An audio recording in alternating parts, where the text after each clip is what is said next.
Thanks to his unusual tusks, Saber was one of the rarest elephants around. After he was found by wildlife authorities, then the majestic animal was transported to a tranquil patch of forest and given a satellite collar so he could be monitored. But unfortunately, it seemed that nothing could keep this exceptional elephant safe.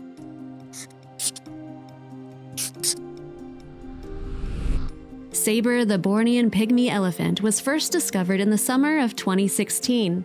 He was found in Sabah, a region in the Malaysian part of Borneo that is known for its diverse array of wildlife. And while there are thought to be at least 1,000 elephants in the area, there was something special about this one. In particular, when the Sabah Wildlife Department located Saber, the team immediately noticed his unusual tusks. Rather than pointing outwards and up like most elephants, these ones were turned down, and his saber-toothed tiger-like appendages would help earn him his name. Curiously though, it's not known why exactly Saber's tusks pointed in the opposite direction.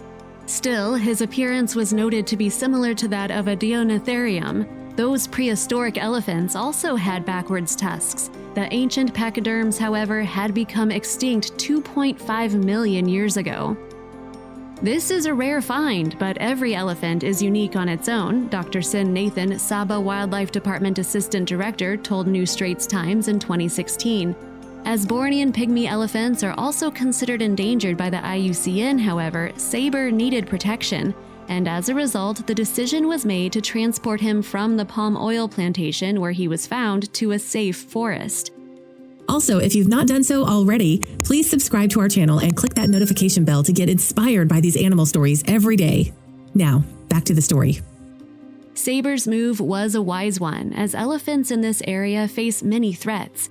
The biggest problem these gentle giants face is the growing human population, which in turn has caused major habitat loss, food depletion, and fragmentation. On top of this, ivory poachers often hunt the animals. So, in order to keep track of Saber's movements and ensure he was safe from harm, the elephant was fitted with a special satellite collar. The device enabled teams from the Sabah Wildlife Department and Cardiff University in the United Kingdom to monitor the elephant, and in the following months they kept a watchful eye on Saber. Then, in November 2016, Saber's movements stopped. Yet, despite the threats elephants in the region are under, the monitoring teams weren't worried at first about this turn of events. Having worked with animals for so long, they have learned that male elephants often find ways of escaping their collars. I thought that the unit dropped, which happens often for males, Benoit Goossens from the Danau Gurang Field Center explained to the Dodo in January 2017.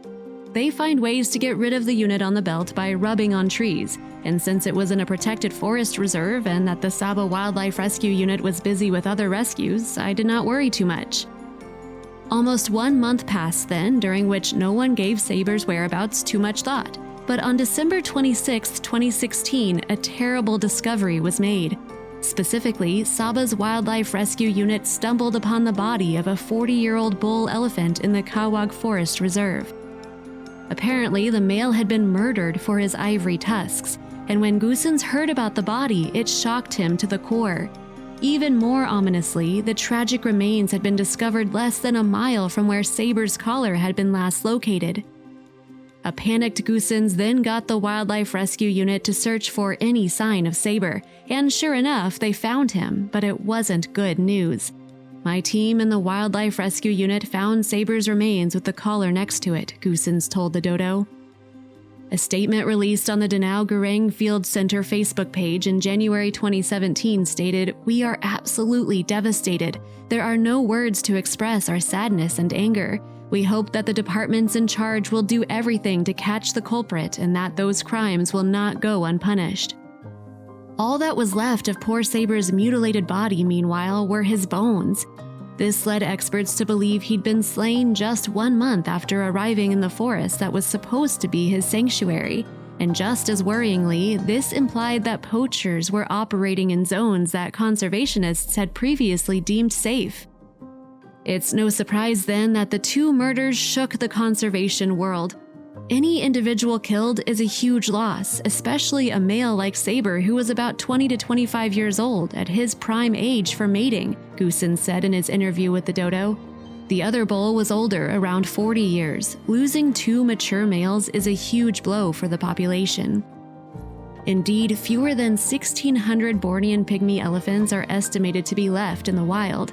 If they are to survive in the future, then poaching of their kind needs to be stamped out, and the small steps being made to keep elephants safe have been put into stark relief by the 2 Bornean pachyderms murders. As Goossens told the Daily Express in January 2017, on the day China banned ivory trade, we get 2 of our precious elephants murdered for their ivory. Our elephants are already threatened by habitat loss and development, such as the planned road bridge in Sakau-Kinabatangan, he added. And if we add poaching for ivory, I don't give many years for the species to become extinct. Of course, the brutal killings of Saber and the other males sent shockwaves around the world. I couldn't express my sadness in words, one user wrote on the Danao Gurang Field Center Facebook page. I could only wish this news is just a bad dream, and when I wake up tomorrow morning, Saber will still be alive and well.